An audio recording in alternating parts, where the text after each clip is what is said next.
Good morning, students. Let's continue question number 6 of exercise 8.2 of chapter Comparing Quantities.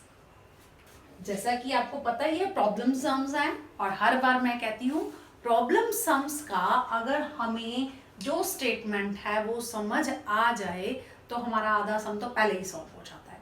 तो इसलिए सम को समझना, statement को समझना बहुत जरूरी है। क्या कह रही है स्टेटमेंट तो देखते हैं। ड्यूरिंग अ सेल लगी थी, a shop offered a discount of 10%। हम जाते हैं ना, सेल लगती है तो नहीं भी खरीदना हो तो भी चल पड़ते हैं। क्यों? क्योंकि डिस्काउंट मिल जाता है। तो 10% डिस्काउंट दिया एक शॉप ने on the marked price of all the items. जितनी भी आइटम्स थी सारी आइटम्स पे और उनके मार्क्ड प्राइस पे। अब मार्क्ड प्राइस क्या होता है? जब भी आप कोई चीज खरीदते हो तो उस पर टैग लगा होता है। वो टैग जो है, टैग पर क्या प्राइस लिखा होता है, वो होता है मार्क्ड प्राइस। तो उस प्राइस पर तो हमें कई बार वैसे भी मिल जाती है, लेकिन अगर डिस्काउंट है तो वो उसी मार्क प्राइस पर होगा और वो लेस करके हमें वो चीज मिलेगी। What would a customer have to pay for a pair of jeans? अब एक कस्टमर ने एक पेयर ऑफ जीन्स खरीदा, जिसके लिए उसको क्या अमाउंट देना होगा हमें ये बताना है, जिस पर कि मार्क क्या किया हुआ था 1450 यानी 1450। और उसने क्या किया, 2 शर्ट्स भी खरीदी, उस पर मार्क प्राइस था 850 रुपीज ईच, यानी एक शर्ट पर 850 रुपीज लिखा हुआ था, बट उसने 2 शर्ट्स बाय की, खरीदी। तो बताइए उसको कितने पे करने पड़ेंगे। तो पहले हम देख लेते हैं मार्क प्राइस ऑफ जीन्स ये है।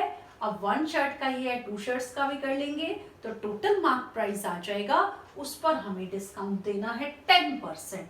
10% तो आपको ऑरली भी आता है, पता ही है। अगर जीरोस में है, लास्ट जीरो है, राउंड फिगर है तो लास्ट जीरो हटा दीजिए, बाकी आपका डिस्काउंट आ जाएगा, मार्क प्राइस में से लेस कर देंगे तो कस्टमर को वही पे करना होगा।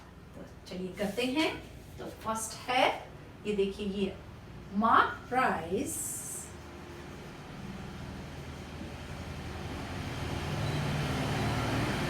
Of a pair of jeans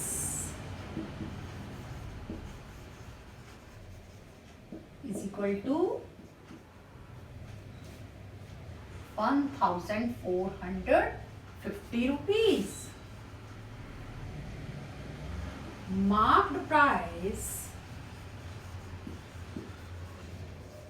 of 2 shirts. 2 shirts खरीदी है ना, 2 shirts। अब 850 तो 1 का है, इट मीन्स 2 शर्ट का कितना हो जाएगा, ये हमें मल्टीप्लाई करके यहां लिख देना चाहिए। कितना हो जाएगा ये, 2 zeros are 0, 2 5s are 10, 1 2 8s are 16 and 1 1700 की 2 शर्ट्स आई। अब ये टोटल मार्क प्राइस है किसका, जीन्स का और 2 शर्ट्स का जो एक कस्टमर ने खरीदी है। Mark price of jeans and 2 shirts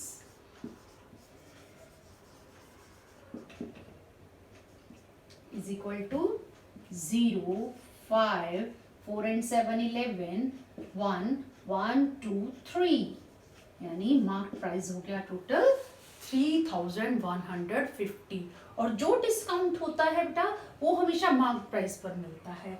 तो डिस्काउंट परसेंट हमको पता है, डिस्काउंट परसेंट कितना है, 10% है। 10% of MP means mark price. तो डिस्काउंट कितना हो जाएगा, 10% ऑफ 3150।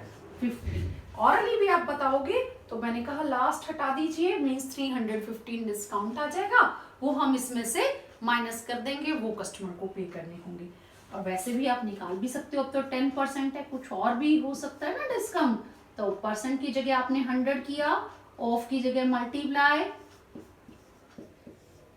10 से 10 cancel, 10 से 10 cancel, means 315. अब a customer would have to pay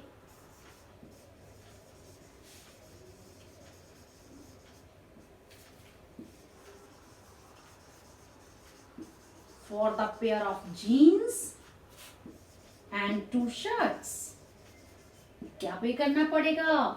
3150 minus 315, वो आप माइनस कर सकते हो. 0 में से 5 नहीं जा सकते, यहाँ से 1 बोरो करेंगे. 10 माइनस 5 5, ये 4 माइनस 1 3, 11 माइनस 3 इज 8, क्योंकि 1 में से 3 नहीं जा सकते, बोरो किया. फिर यहाँ से 2 रह गया और 2 का 2 आ गया, तो 2835 रुपीज कस्टमर को पे करने पड़ेंगे. आंसर इज 2835 कस्टमर को पे करने पड़ेंगे. Next question number 7 is a milkman sold 2 of his buffaloes for ₹20,000 each. अब एक मिल्कमैन है, उसने अपनी 2 बफलोज 20,000 ईच यानी एक 20,000 की सेल की बेच दी. On one he made a gain of 55%.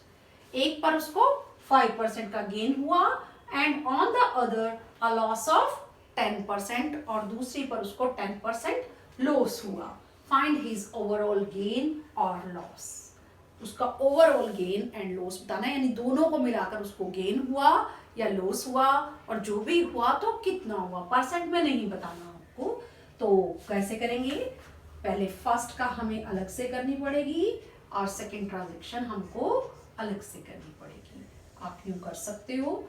आपको मैं यहां से बताऊंगी. अब ये एसपी गिवन है बेटे, सीपी निकालना पड़ेगा. गेन और लॉस बताने के लिए, प्रॉफिट और लॉस बताने के लिए हमें बताना पड़ेगा ना सीपीवी. सीपी माने कॉस्ट प्राइस. अगर सेलिंग प्राइस कॉस्ट प्राइस से ज्यादा है तो प्रॉफिट, और सेलिंग प्राइस कॉस्ट प्राइस से अगर कम है तो लॉस. अब सेलिंग प्राइस आपको गिवन है, हम कॉस्ट प्राइस निकाल लेते हैं दोनों का अलग अलग से, फिर पता चल जाएगा हमें लॉस हुआ या प्रॉफिट हुआ. अब हमें सीपी निकालने के लिए 2 तरह से कर सकते हो. यूनिटरी मेथड बता देती हूँ, लेकिन आपको वहीं से ही फॉर्मूला लेना आना चाहिए. अब सीपी का फॉर्मूला क्या होता है? अब ये सीपी का फॉर्मूला आया कहाँ से ये भी बताऊंगी, वो यूनिटरी मेथड से ही आया. सीपी का फॉर्मूला क्या होता है? देखिए, एसपी मल्टीप्लाई 100 डिवाइडेड बाय, अब गेन है तो 100 प्लस प्रॉफिट परसेंट, ऐसा. और अगर हमारे पास लॉस है तो SP multiply 100 divided by 100 minus loss percent. ये फॉर्मूला बहुत बार आप भूल जाते हो, तो ये कहां से आया? याद रहता है तो बहुत अच्छी बात है, नहीं याद रहता तो बता देती हूँ कैसे. देखिए, यहाँ पर हम सीपी लेफ्ट करते हैं 100, और जैसे 5% लॉस है, 5% ऑफ व्हाट? सीपी. सीपी यहाँ पर 100 है. 100 रुपीज का 5% कितना हो जाएगा? 5 रुपीज हो जाएगा. तो यहाँ पर एसपी क्या आ जाएगा? 105. अगर 100 सीपी है तो 105 एसपी है. तो हम यहाँ पर क्या करेंगे? यूनिटरी मेथड से देखें, सीपी निकालना है. If SP is 105 then CP is 100. 1 है तो 100 बाय 105, और जो हमें गिवन एसपी है, अब 20,000 है, then CP is 100 by 105 multiply 20,000. ये इफ लिखते हैं यहाँ पर हम जनरली फर्स्ट लाइन में, सेकंड में देन एंड देयरफॉर, इस तरह से करते हैं। अब ये कैलकुलेशन देखिए, 100 कहाँ है, ये रहा 100, 100 प्लस प्रॉफिट परसेंट ये रहा, और ये क्या है, एसपी है। तो इसी तरह से ये यहाँ से आता है फॉर्मूला, इसमें फॉर्मूला में कोई नई चीज नहीं है। अब यहाँ पर है क्या, एसपी ऑफ 1 बफलो क्या है, 20,000 रुपीज। ठीक है, ये फर्स्ट पार्ट हम कर रहे हैं, ये अलग से करेंगे, और यहीं से हमने फॉर्मूला सीख लिया है। अगर आपको फॉर्मूला नहीं लगाना, आप ऐसे भी कर सकते हो। एसपी है 20,000 मल्टीप्लाई 100, और ये 100 प्लस प्रॉफिट परसेंट आ गया हमारा 105। सेम सेकंड पार्ट में भी ऐसा ही करना है आपको। इसमें भी आपको क्या करना है, SP of other buffalo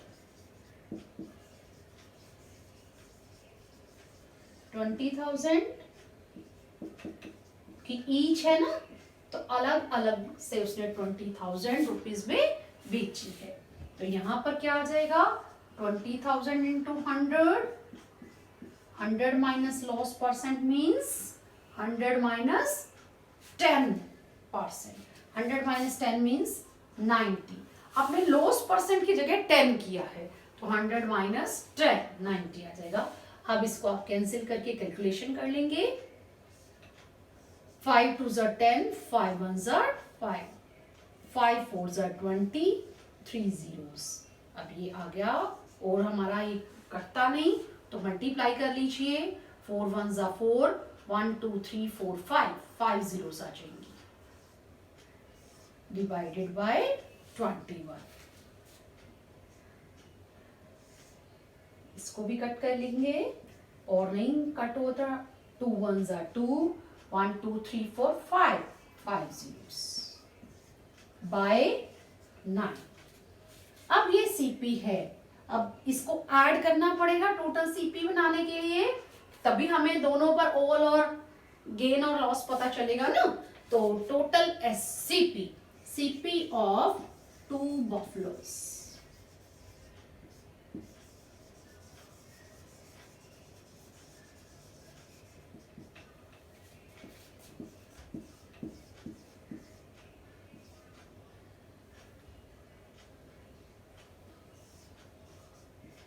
$4 lakh by 21, 2 lakh by 9। Solve कर लेंगे, 21 एंड 9 का एलसीएम ले लीजिए, 3 7 ज़ा 21, 3 3 ज़ा 9, 3 into 7 into 3, that is 63।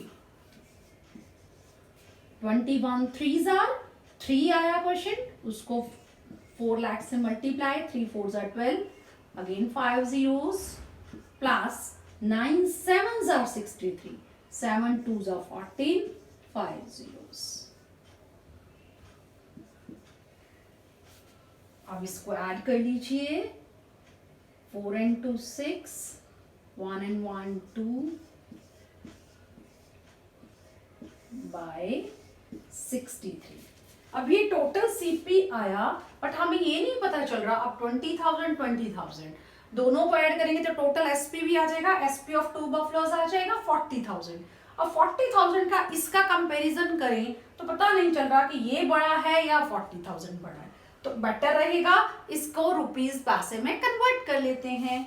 देखिए ऊपर से रब कर देती हूं। अब ये ध्यान रखना है आपने, ओवरऑल गेन और लॉस बताना है आपको।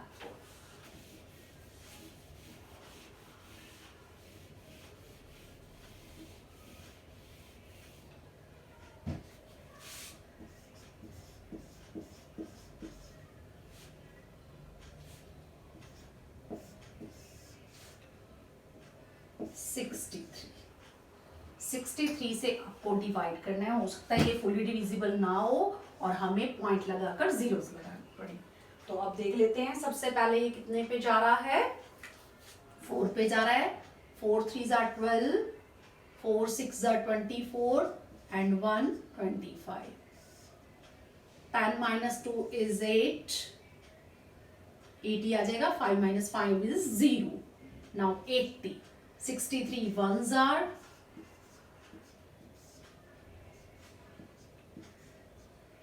now this 0, इसको रब कर देते हैं।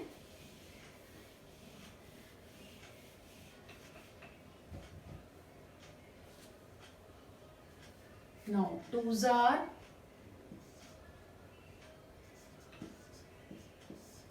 10 minus 6 is 4, 6 minus 2 4, again 0। अब देखो 63 को कितने से करें हम, 7 से करें, 441, इट मीन्स 6 पे जाएगा। 6 3s are 18, 6 6 are 36 and 1 37। या अगेन 0, 620, 10 होता है 630 मीन्स 9 पे जाएगा। 9 3s are 27, 9 6 are 54 and 2 56। अभी भी रिमाइंडर है, देखिए 53। अब क्या करें हम, 0.0 लगाएं और यहां आ जाएगा पॉइंट और यहां आ गया 0। अब देखिए 9 तो 9 जा होता है 567, इट मीन्स 8 पर जा रहा है। 8 3s are 24, 8 6 are 48 and 2 50। 2 0 260। अब देखिए कितने पे जा रहा है ये, 63 4s are 252। यस 252 ही चला जाएगा, देखो 5 पे तो ज्यादा हो जाएगा ना। 4 252। वैसे तो देखिए रुपीज में पैसे होते हैं 100, तो आपको 2 डेसिमल तक ही बताना है, ये पैसे हो गए। बट ये हो सकता है कि नेक्स्ट डिजिट है वो 5 या 5 से ज्यादा आ गया, तो ये हमें बढ़ाना पड़ता है ना, तो इसीलिए हमें एक और डिजिट तक कर लेना चाहिए ताकि हमें पैसे पता चल जाए 84 हैं या 85। अब यहाँ एक 0 और लगाएं और यहाँ पे देख लेते हैं, इसको भी रब करना पड़ेगा। 8, ये 5 minus 5 is 0। अब ये हो गया 63 ones are, 1 पे ही जा रहा है, फिर आगे रिमाइंडर आता चला जा रहा है, हमें सिर्फ यहां तक बताना है। अब नेक्स्ट डिजिट 1 है तो ये 4 इंक्रीज नहीं करेंगे, यानी +1 नहीं करेंगे, तो ये हमारा कितना हो गया, ₹41,269.84 पैसे। ये आया हमारा सीपी और एसपी था 40,000, इट मीन्स सीपी ज्यादा हो गया।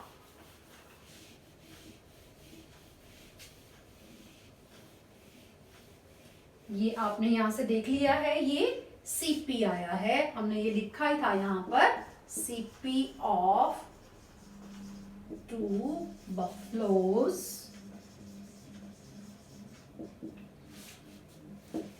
$41,269.84 पैसे। एंड एसपी ऑफ 2 buffaloes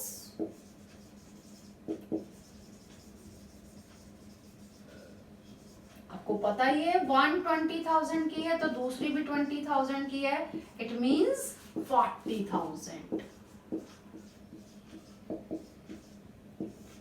अब सीपी ज्यादा है, एसपी ज्यादा नहीं है, इट मीन्स क्या हुआ, loss. 4 8 9 6 2 and 1।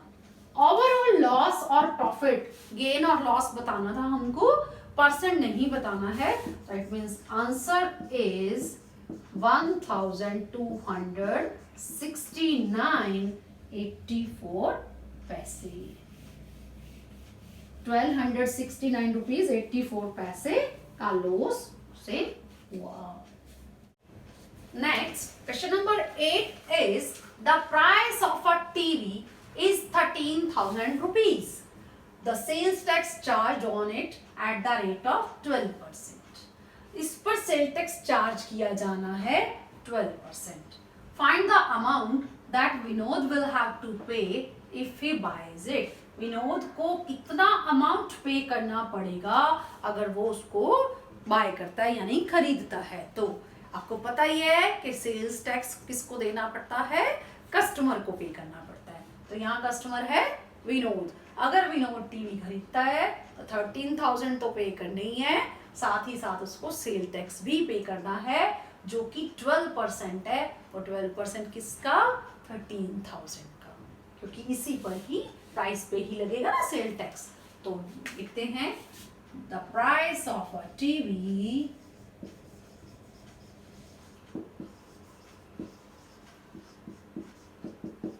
is 13,000 rupees. Sales tax percent में लिखेंगे तो यहाँ परसेंट लिख दीजिए, वरना 12% ऑफ 13,000 रुपीज अमाउंट आ जाएगा सीधा. तो 12/100% का ऑफ मीन्स मल्टीप्लाई 13,000. 20 से 20 कैंसिल. अब 12 zeros are 12, sorry 12 zeros are 0, 12 threes are 36, 3 12 ones are 12 and 3 15. 1560 उसको और पे करना पड़ेगा. ये है सेल्स टैक्स. तो यही पूछा है हमें हमसे, विनोद विल हैव टू पे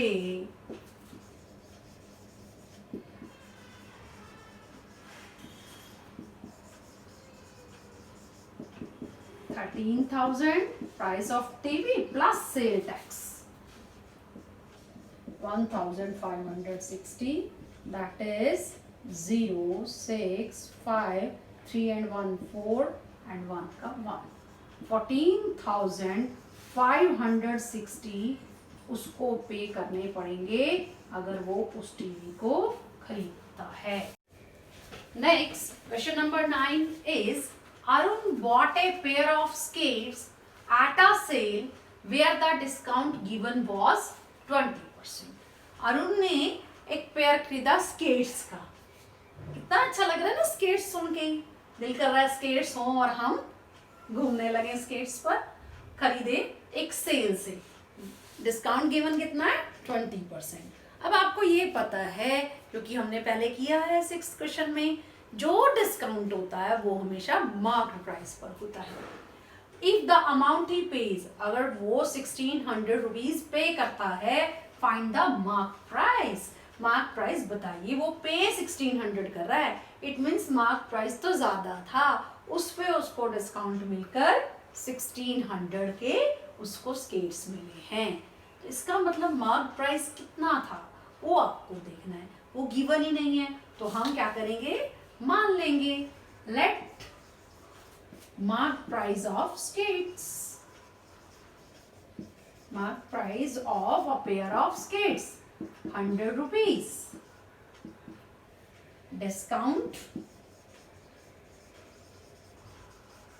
20%. 20% ऑफ व्हाट, 100 रुपीज हमने माना है तो 100 रुपीज पर ही तो होगा ना. तो 20/100 into 100, that is also 20 rupees. It means selling price कितना आया, selling price कम हो जाएगा 100 में से 20. जो चीज 100 रुपीज की मार्क प्राइस यानी 100 रुपीज की थी वो 80 रुपीज में मिल रही थी, और जो हमें नहीं पता कितने की थी हमें 1600 की मिल गई. तो यहां से हम यूनिटरी मेथड से करेंगे. If selling price, SP stands for selling price, if SP is 80 rupees, then MP here mark price 100 rupees. Then SP is 1 rupee, then MP is 100 by 80. Therefore SP is 1060 600 1600 की है तो क्या होगा 100 by 80 multiply 1600. 10 से 10 cancel, 8 ones are 8 twos are 16 0. 20 को 100 से multiply करेंगे तो 2000 रुपीज. मीन्स वो स्केट्स 2000 रुपीज के थे जो आफ्टर डिस्काउंट हमें 1600 के मिले. तो मार्क प्राइस स्केट्स का क्या है 2000 rupees. Required answer is 2000 rupees. Next, question number 10 is I purchased a hair dryer at 5400 rupees including 8% of VAT. अब VAT क्या? VAT है बच्चे वैल्यू एडेड टैक्स.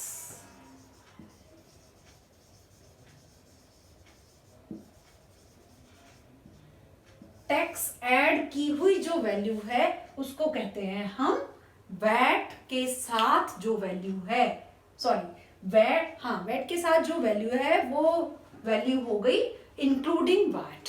ठीक है.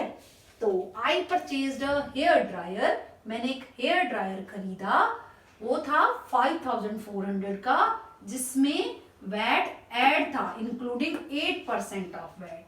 Find the price before VAT was added. उसका price बताना है हमें वैट ऐड करने से पहले कितना था.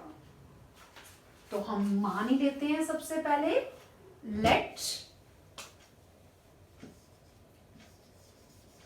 let the price before VAT 100 rupees, VAT 8% of what? जो वैल्यू पहले होगी उसी पर तो वैट लगेगा ना. तो इसका मतलब 8 by 100 मल्टीप्लाई 100, 8 रुपीज ही वैट लगा 100 रुपीज पर. तो price after VAT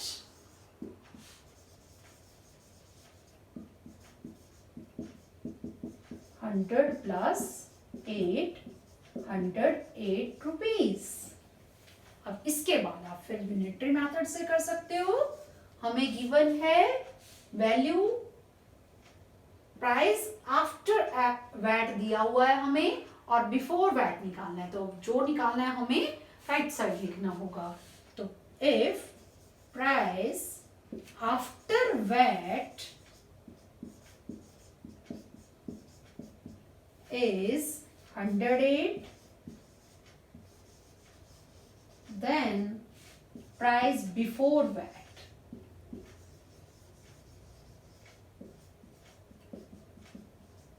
₹100. Then price after VAT is 1, then price before VAT is 100 by 108. Therefore, price after VAT is 5400. Then price before VAT is 100 by 108 multiply 5400. देख लेते हैं कैसे cut, सीधा ही cut रहा. देखो 5 से चला जाएगा 108, 5 8s are 40, 5 1s are 5 क्योंकि 0 है ना. डायरेक्टली पता चल रहा है हमें 1s are 5s are 0 की 0. 50 को 100 से मल्टीप्लाई करेंगे 5000. इट मीन्स बिफोर वैट उस हेयर ड्रायर की वैल्यू थी 5000 रुपीज जो वैट ऐड करने पर हमें मिला 5400 का. इस तरह से वैट लगाने के बाद वैल्यू बढ़ जाती है। Question number 11 is an article was purchased for ₹1,239 including GST of 18%। एक आर्टिकल खरीदा गया 1,239 का जिसमें GST इंक्लूड है। अब GST क्या? GST होता है गुड्स एंड सर्विसेज टैक्स। ये भी एक टैक्स है, तो 18% टैक्स इंक्लूड है इसमें। Find the price of the article before GST। तो गुड्स एंड सर्विसेज टैक्स से पहले इसका प्राइस क्या था, आपको ये बताना है। इसका मतलब ये वैल्यू जो है ज्यादा है, ये प्राइस ज्यादा है, इससे पहले इसका कम प्राइस था, टैक्स ऐड हो गया ना। तो इसका मतलब कैसे करेंगे? सेम वैसे ही करना है जैसे हमने वैट वाला सम किया। प्राइस वैट से पहले कितना था और बाद में कितना था, सेम अब भी यही करेंगे। Let the price of article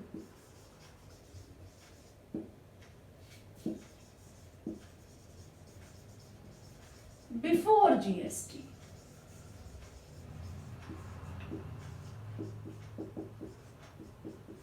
₹100, GST है 18% of ₹100। It means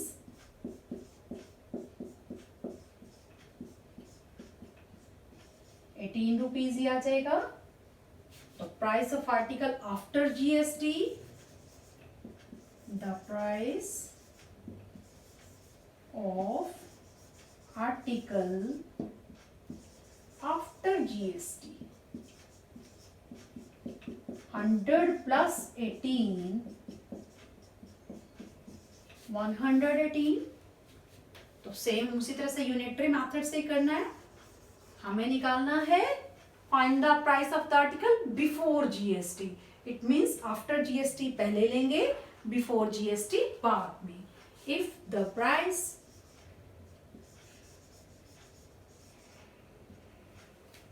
after GST is 118, then price before GST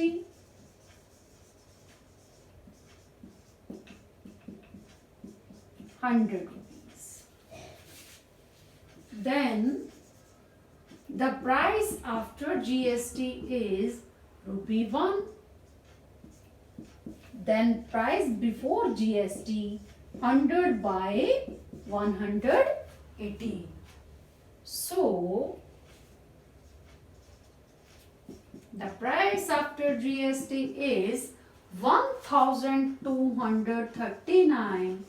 Then price before GST is 100 by 118 multiply 1,239। देख लेते हैं किस पे कटता है ये। पहले ये देखो, ये 2 से काट दीजिए। 2 5 ज़ा 10, 0 की 0, 2 5 ज़ा 10, 2 9 ज़ा 18। अब देखो किस पे कटता है। डायरेक्टली कट करके देख लेते हैं, यहाँ पर डिवाइड करके 1 2 3 9 59, 59 2 ज़ा 118, 5 1 minus 1 is 0, 59 1 means 21 पे कट जाएगा।